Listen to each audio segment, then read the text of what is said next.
Okay, as we get further into the preview, one of the pairs I've been really waiting for. So we're going to get into the 37 litter. 37.2 would be on the far side of the camera. 37.4 would be closer to us here. So pedigree here is Raise the Bar, Hibachi. So this here again would be a full sib mating to a mating we had last fall. That would have produced the barrow that I took to Perfect Timing that was reserve pure. That ends up 4th overall at OIE, and that litter also produced the 5th overall gilt there at the Southeast Regional for Alexa Graham. So, and some other barrows that did well at their county shows there in Oklahoma as well there over the winter. So Raise the Bar, Hibachi, back on Set the Curve Sister. I'll let Bryce talk, and then I want to finish them. We talked about, we started with started the preview with that 31.3, and I told you there's probably not a better way to start. I was wrong. These 37s these will get you fired up, especially from what the Beyers hog has done with our Beyers firm has done with hogs that look like these. This Dash 2, man, and I think they're very similar, and you can nitpick them just a little bit, but I think this Dash 2 and this Dash 4 are just good stock. Elite is probably overused, so I try not to use it as much.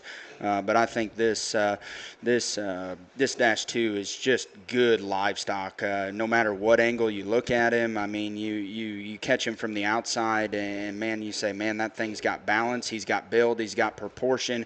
He's got stoutness of feature. He's got flexibility as he goes to the surface. Great depth of heel and uses his rear joints extremely well. And then you get up on top of him, and he's got a beautiful back shape and a good rib cage. I think another one that still looks a little immature in his rib cage up high, which I'm totally okay with at this stage.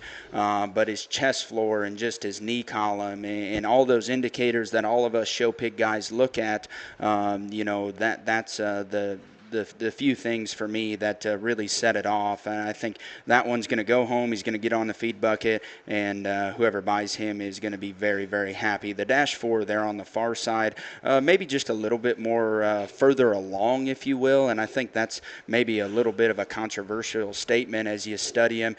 He might just be a little bit broader there in the base of his chest, maybe just has a little bit more flesh there in the center portion of his body. I think his length of body and just shortness aside is just so unique. He has absolutely huge paws and big ankles and uses them extremely well. I love that thing's head shape, how it comes out of the top side of his shoulder. He's got a big, fat, dense forehead and still a very neat jawline and very pronounced there in the base of his jaw. But as you get on the back side of that into his chest floor, it's all tight and right and tidy, if you will. I think an absolutely exceptional pair, and Brett's probably going to go off on these, so I'll just shut up. They're going to get sick of listening to us. That was like a 5-minute dissertation. I'm sorry. When they're good, I love it. It's fun to talk about them when they're this good.